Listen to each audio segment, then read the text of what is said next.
Halo teman-teman pendengar, selamat datang di Penta Politika Podcast. Di podcast kali ini kita akan membahas kasus yang sebenarnya simple banget, tapi mungkin cukup relevan ya untuk masyarakat Indonesia, yaitu tentang netralitas media terhadap pemberitaan politik.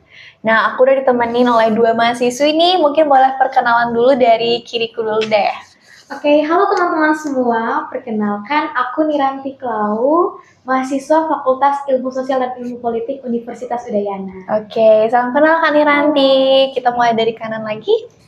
Halo semuanya, perkenalkan aku Anya Arisanti, mahasiswa Fakultas Ilmu Sosial dan Ilmu Politik Universitas Udayana juga. Oke, sebelumnya terima kasih ya Kak karena sudah menyempatkan hadir di Penta Politika Podcast. Sekarang kita akan membahas kasus yang banyak sekali dipertanyakan oleh masyarakat Indonesia tentunya ya, yaitu tentang konten reporter CNN yang tiba-tiba di take down, terus juga banyaknya buzzer, dan juga tentang pemberitaan demonstrasi besar pada bulan Agustus lalu. Sebenarnya mungkin pertanyaannya yang aku akan sampaikan itu cukup simpel, tapi jawabannya cukup kompleks ya Kak. Dan pertanyaan itu mungkin hanya satu aja sebenarnya, apakah media itu benar-benar harus bisa netral atau bagaimana? Atau justru netralitas itu sendiri yang menjadikan itu adalah sebuah mitos di dalam era sekarang? Oke, kita mulai dari kasus pertama ya Kak, yaitu tentang konten reporter CNN yang tiba-tiba di take down. Nah, mungkin aku nanya ke Kak Niranti dulu nih. Nah, menurut Kak Niranti sendiri, dalam perspektif komunikasi politik itu bisa dilihat dari teori mana Kak? Apakah itu kan ini kontennya tiba-tiba di take down nih, reporternya lagi memberitakan tentang apa sih yang terjadi sebenarnya di Pulau Sumatera itu, tapi tiba-tiba di take down dan banyak sekali masyarakat yang mempertanyakan itu. Nah, menurut Kak Nirati sendiri, apakah itu karena reporternya memang menggunakan unsur emosional yaitu menangis, atau memang karena ada tekanan tertentu nih Kak? Oke, jadi ini merupakan topik yang menarik untuk kita bahas bersama. Sebagai mahasiswa Fakultas Ilmu Sosial dan Ilmu Politik, kita bisa melihat peristiwa ini dari agenda setting teori, di mana media itu tidak hanya bertugas untuk menyampaikan fakta kepada masyarakat, tetapi mereka juga menentukan apa yang seharusnya dianggap penting bagi kita, masyarakat itu sendiri. Saat konten tersebut di take down, sebenarnya masyarakat atau publik itu bukan hanya kehilangan suatu berita, bukan hanya kehilangan suatu informasi, tetapi kita juga secara tidak langsung kehilangan sebuah penanda bahwa berita informasi yang mereka sebarkan di awalnya itu penting bagi kita, tetapi dengan tiba-tiba di take down dengan alasan tertentu, mungkin bolehlah dikatakan sebagai profesionalisme di depan kamera. Ini bukan perkara benar atau salah, tetapi bagaimana media itu harus transparansi atau terbuka dengan masyarakat itu sendiri, dan standar kelayakan penghapusan konten itu masih perlu kita pertanyakan sebenarnya untuk kasus reporter tersebut. Oke, tadi kan Kak Niranti sendiri sempat menyinggung tentang profesionalisme ya. Nah, menurut Kak Niranti sendiri nih, apakah reporter yang mereportkan atau memberitakan konten itu, apakah bisa disebut sudah profesional atau bagaimana Kak? Oke, ini mungkin terlepas dari emosional kita sebagai pihak yang punya empati terhadap bencana yang dialami oleh saudara-saudara kita. Betul bahwa profesionalisme di depan kamera itu penting untuk seorang reporter yang tampil langsung untuk menyampaikan berita kepada masyarakat itu membatasi perasaan emosional pribadinya. Tetapi disitulah letak permasalahannya, batas antara profesionalisme dengan kepentingan media itu terkadang terasa kabur bagi kita, terasa kayak blur antara hitam atau putih. Karena keputusan redaksi itu seringkali tarik-menarik antara kebutuhan atau kepentingan ekonomi dan politik, di mana bagi kepentingan media, jika isu-isu tertentu itu merasa merugikan mereka, pasti mereka dengan sengaja akan menghilangkan dengan alasan-alasan tertentu.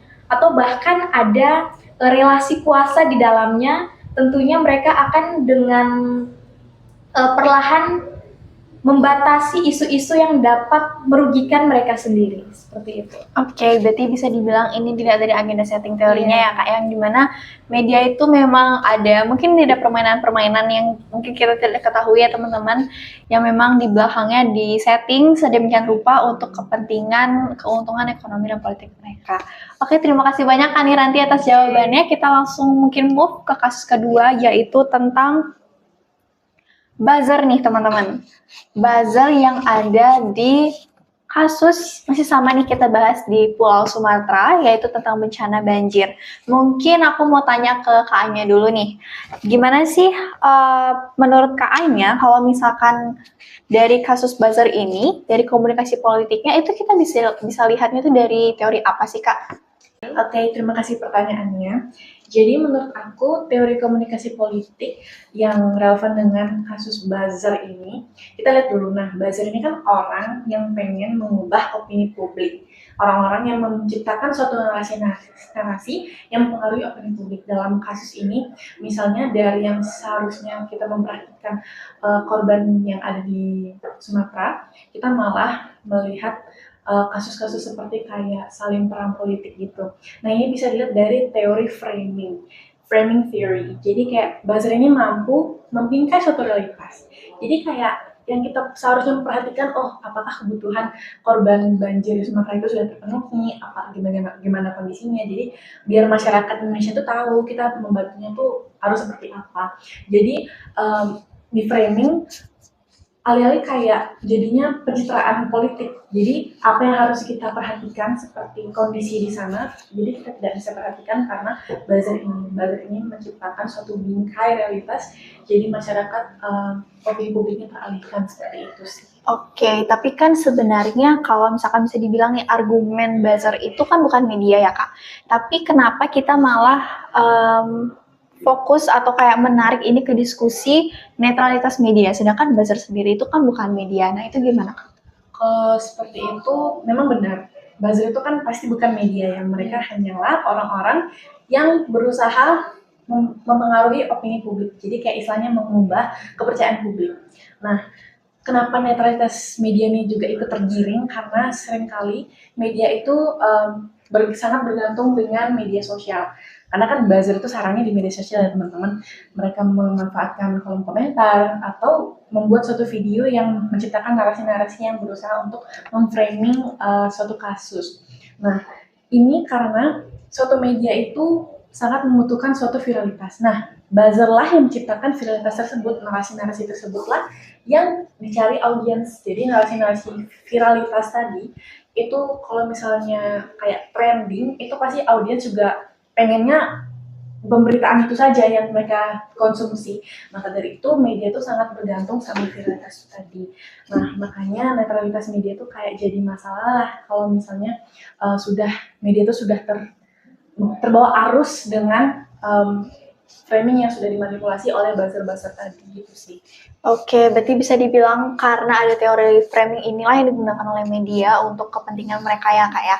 Jadi banyak sekali media itu malah mengambil informasi yang tidak sebenarnya ada, tapi karena adanya buzzer dan banyak orang yang menginformasikan itu, jadinya media bisa dibilang kayak asal mengambil aja karena itu yang lagi rame gitu. Iya. Oke, terima kasih banyak Kak Anya. Kita lanjut ke kasus yang ketiga, yaitu tentang pemberitaan demo di bulan Agustus lalu. Mungkin aku balik lagi nanya ke Kak Niranti nih. Nah, kalau misalkan pemberitaan demonstrasi sebelumnya, Kak Niranti pernah dengar nggak sih tentang pemberitaan demonstrasi Agustus ini? Oh, pernah. Oke, jadi yang benar-benar ricuh banget ya Kak. Nah, menurut aku pengen nanya nih, menurut Kakak sendiri, dari pemberitaan demonstrasi Agustus kemarin, itu kan yang bisa kita lihat, yang diberitakan itu hanyalah kericuhan dan kemacetan yang terjadi di, kalau nggak salah di kota Jakarta ya Kak ya, demonya. Dan itu menurut Kakak gimana? Karena seperti yang kita tahu, dengan adanya pemberitaan tersebut, ternyata banyak sekali loh suara-suara masyarakat yang malah tidak didengar dan tidak tersampaikanlah dengan baik karena pemberitaan itu terlalu banyak, pemberitaan tentang kericuhan dan kemacetan tersebut. Nah, itu menurut kalian nanti bagaimana? Oke. Jadi kalau kita teliti lagi tentang pemberitaan terkait demonstrasi yang terjadi pada Agustus lalu, kalau kita sadar bahwa media atau bisa kita lihat juga di TV-TV, itu tuh pemberitaan yang ditampilkan adalah kericuhan, kemacetan yang dilakukan oleh para pendemonstrasi. Sedangkan hal-hal yang mungkin terkait dengan apa yang sebenarnya mereka bawa, apa yang sebenarnya mereka perjuangkan pada demonstrasi itu seringkali diabaikan, kayak dikesampingkan, jangan dulu deh yang ini aja, kayaknya yang ricu-ricu aja, yang macet-macet aja.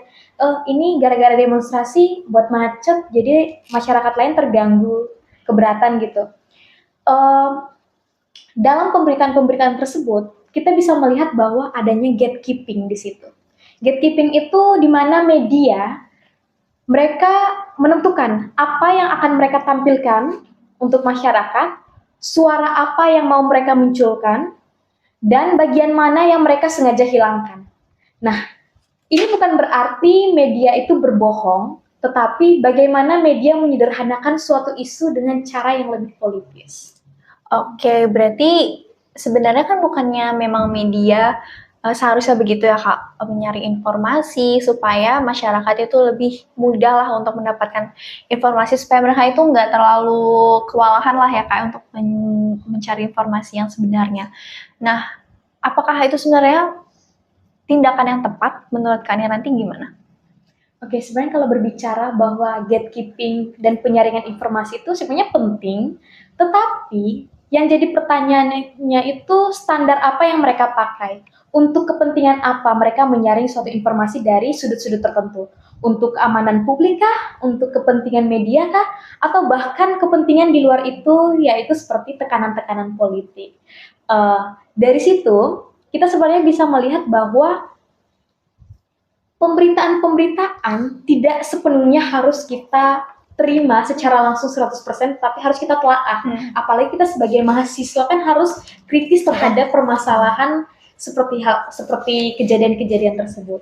Jadi ketika kita melihat apa yang ditampilkan di media, jangan kita hanya melihat dari sudut yang ditampilkan, tetapi coba kita cari-cari juga sisi lain dari pemberitaan tersebut. Biar pandangan kita terhadap peristiwa tersebut itu tidak hanya 100% pada satu sudut, tetapi juga diimbangi dengan sudut lain sehingga menyeimbangkan pandangan kita. Oke, berarti bisa dibilang sebenarnya gatekeeping ini memang penting untuk media ya Kak. Cuman tergantung lagi nih apa yang mereka pakai dan apa yang mereka butuhkan gitu ya. Oke, kita mungkin langsung saja masuk ke inti perdebatan ya. Aku mau nanya ke Kak Anya deh. Nah, banyak banget masyarakat atau bahkan akademisi itu yang bilang bahwasanya netralitas media itu memang tidak sepenuhnya gitu. Jadi media itu tidak sepenuhnya netral. Nah, menurut Kak Anya sendiri, apakah Kak Anya sendiri setuju dengan statement itu?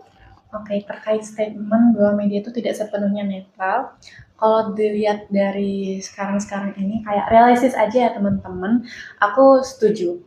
Karena seperti kayak udah rahasia publik aja sih bahwa ada media besar yang suka memberitakan berita itu terlihat berpihak, terlihat dia itu sangat condong ke pihak tertentu. Jadi tidak menutup kemungkinan bahwa ada media yang netral, tapi ada juga media yang terafiliasi oleh tokoh politik. Jadi pemberitaannya itu pasti berusaha untuk menguntungkan tokoh politik tersebut atau partai politiknya. Jadi menurut aku sendiri tuh kayak realistis aja sekarang. Setiap media itu kan punya kebutuhan ekonomi sendiri, punya ideologinya sendiri, punya struktur kekuasaannya atau hierarkismenya sendiri. Jadi balik lagi ke media tersebut, dia tuh sebenarnya megang nilai apa. Sebenarnya dia tuh berusaha memberitakan yang seperti apa. Tapi kebanyakan sekarang itu media terlihat tidak netral, jadi lebih condong ke pihak tertentu, itu ke tokoh politik atau ke masyarakat. Seperti itu sih. Oke, jadi lebih ke kayak medianya ya bagaimana dan apakah itu sebenarnya berbahaya Kak? Karena kan kalau misalkan nih media itu malah terang-terangan nih berpihak ke satu tokoh politik, bukankah nanti publik atau masyarakat itu malah makin terpolarisasi ya Kak? Oke, terkait itu namanya juga media yang sebenarnya secara formalitasnya itu seharusnya netral, tapi karena realitanya seperti ini, ya gimana ya, kayak udah istilahnya ternormalisasikan gitu loh. Jadi masyarakat yang mengonsumsi berita juga eh, gimana ya, kayak ya sudah begitulah jadinya, kayak tidak bisa dikontrol juga karena ini kasusnya sudah dibilang masif, tidak bisa dikontrol lagi. Dan resikonya memang ada, kayak misalnya ada kritik gitu terhadap medianya, oh kamu media ini terlalu berpihak sama ini, tapi ya dilihat sekarang sih malah jadinya ternormalisasikan. Padahal seharusnya ini tidak boleh dinormalisasikan karena media itu sesuai dengan etika jurnalistik itu seharusnya tetap netral. Gitu sih. Oke, terima kasih banyak Kak Anya untuk jawabannya. Jadi mungkin bisa dibilang sebenarnya media itu netral, tapi mungkin karena ada satu media dan dua media yang terbiasa seperti itu, jadinya banyak masyarakat yang malah menormalisasikan hal itu.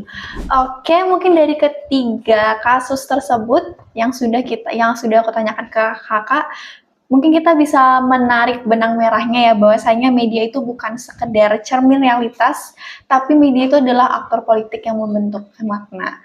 Jadi sebenarnya media itu atau netralitas media itu bukanlah sesuatu yang benar-benar ada dan bisa dicapai, tapi netralitas media itu sebenarnya bisa kita cegah dengan pikiran kritis kita, terutama untuk mahasiswa, karena mahasiswa adalah kunci dari masa depan. Jadi mungkin teman-teman pendengar dari podcast ini bisa teredukasi nih, lebih bijak lagi dalam membaca media, menonton media, ataupun mendengar media, lebih disaring lagi yang mana nih yang benar yang salah, supaya kita tidak terpolarisasi juga dengan media, karena media belum tentu netral. Mungkin sekian, terima kasih banyak ya Kak Niranti dan Kak Anya sudah menyempatkan waktunya ke Politika Podcast. Semoga lain kali kita bisa bertemu lagi, ngobrol-ngobrol lagi tentang media. Terima kasih banyak, saya Dinda Divya pamit undur diri. Terima kasih teman-teman pendengar.